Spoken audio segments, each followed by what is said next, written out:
My Hebrew brothers and sisters, welcome back.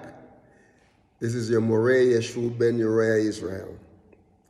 And we just want to take this time to thank you for your subscriptions. Thank you for liking and subscribing to the channel. And I also thank you most of all for your prayers. We ask that you continue to like and subscribe and continue to ask your friends and loved ones to do the same. Today, I want to talk to you on a subject that is very important, and that is doing Yahuah's will. When he calls on us to do something, we need to be obedient and we need to carry out his exact plan. Now, we've heard a lot of people talk about prophets this and prophets that, prophetess and all that.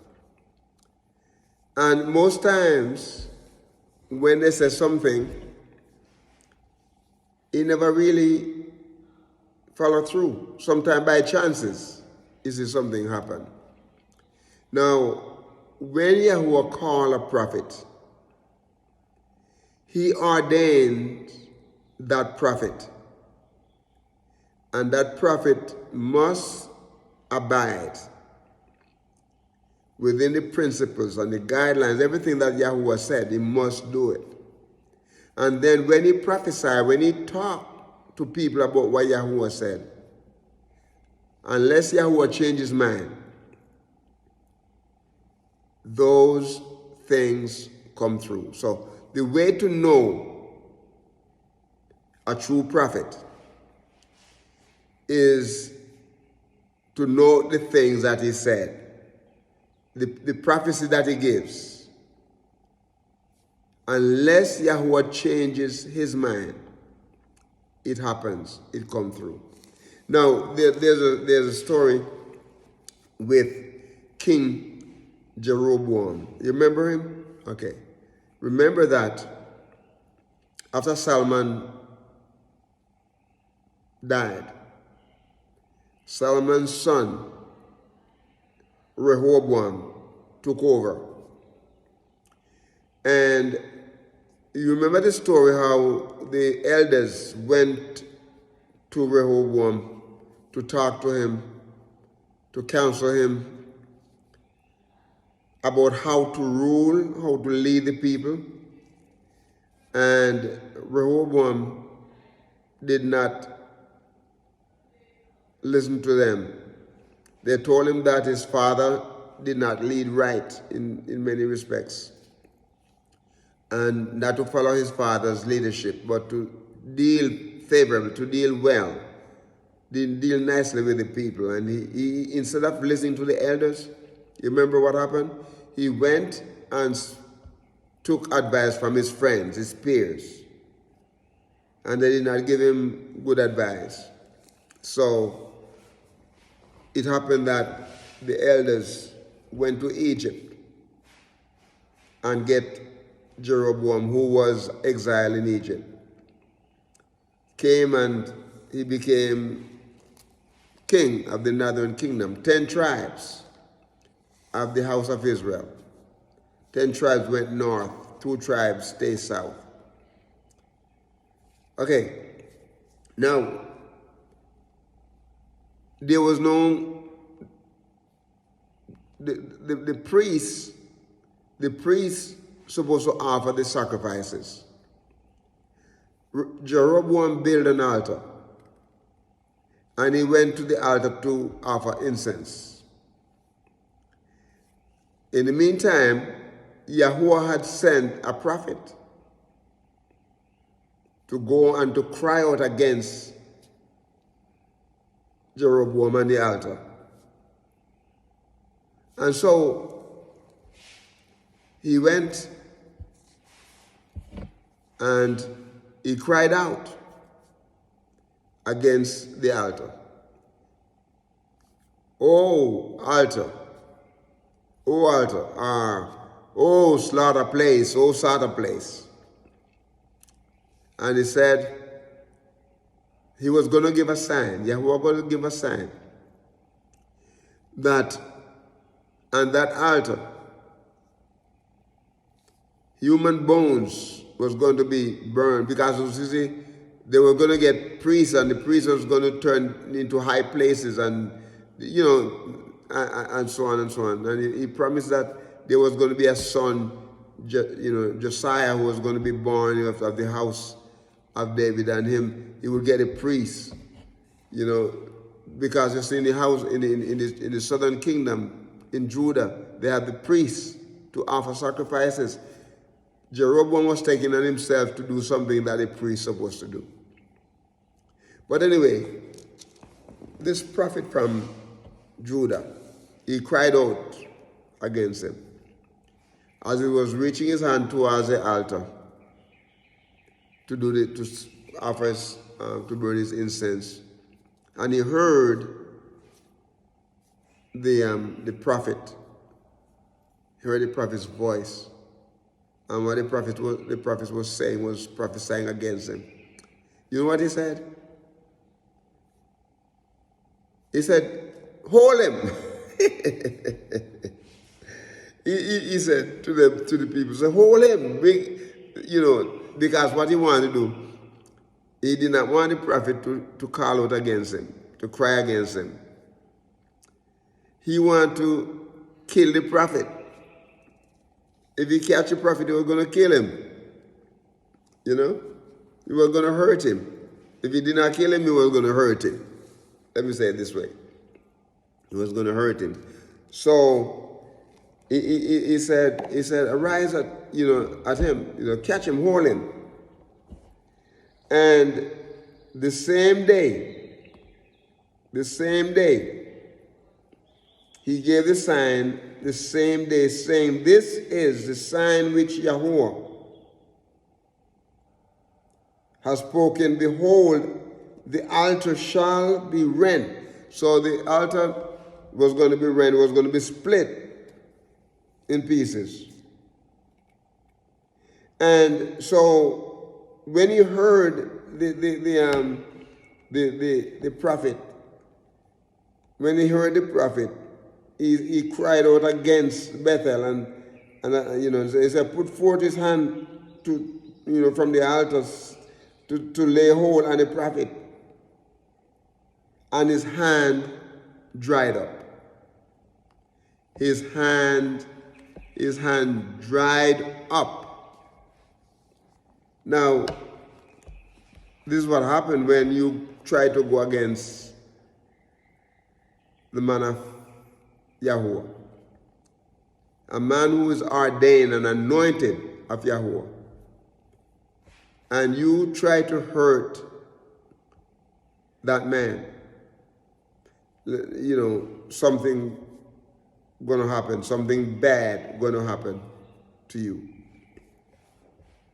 Okay, I must agree that there are many men, righteous men, that suffer death by wicked leaders. And when that happens, Yahuwah is getting his praise out of it. It is a purpose, there's a reason when that happens. Okay? But in this case here, we want to see that this man was trying to rise up against the prophet, the one that Yahuwah called, and his hand dried up. The same hand that he reached out, could not bring it back into himself. It dried up. I would imagine that there was some pain. I would imagine that there was some pain. Like I would imagine dried up, like a burning pain. Heat dries stuff up, right? And I believe that he has experienced that kind of problem.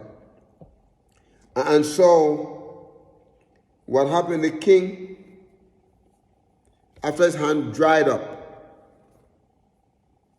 I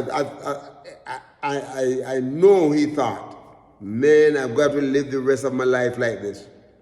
But he cried out to the prophet, and he asked the prophet to entreat. He asked the prophet to entreat the face of Yahuwah, thy God, thy Elohim. He said, pray for me. Same man he want to kill. Same man he want to hurt. Is the same man now he's asking for help. Could you seek Yahuwah's face for me? Pray for me. Entreat now the face of Yahuwah, thy Elohim, and pray for me that my hand may be restored to me again. Oi, this is something, you know. I like this. I like this. You know, pray for me. You want to hurt me, right? No, you turn around when you get into a situation where you know you're in trouble.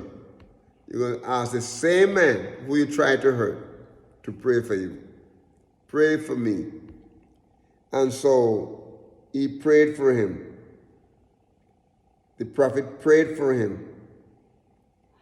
And then his hand restored to him just as it was from the beginning. Then after I saw this happen now, you know what he wanted? He wanted to bribe the prophet.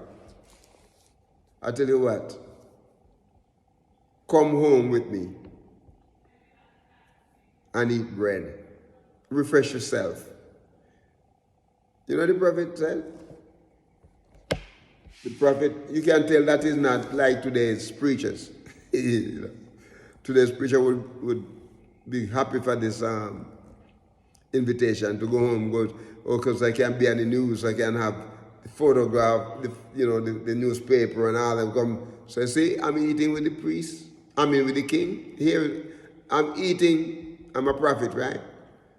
So I'm eating with the king invite me home. How many of you can come to this place like this who can get this kind of invitation? Only privileged person can get it. Well, listen. He said, come home with me, refresh yourself, and I will give thee a reward. Listen what the prophet said, the man of Yahuwah said. If thou wilt give me half thy house,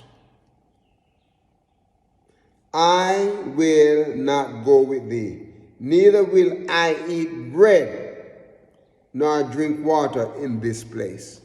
Because Yahuwah had told him not to eat bread, not to drink water in that place. And he said, the place that you when you finish giving the message, don't return the same way that I sent you. The way that you went, don't go back that way. Don't go back that way. And so he said to him, I'm not going to eat bread with you. He said, if you give me half your house, I will not take it. And I will not go home with you. And I will not eat bread with you. And I will not drink water with you. For he said, I was so charged by Yahuwah, the word of Yahuwah, not to eat bread with you, not to drink water with you. And so what happened? He went another way and returned. Not by the way he came. He went another way. Not the way that he came to Bethel. He went another way. Be obedient, my brothers and my sisters. When Yahuwah calls you to do something, do it. And do it with all your might. Don't allow the devil to turn you around. We got to stop here. Remember to subscribe to this channel. And we're going to ask you to walk with the King today and be a blessing. Shalom.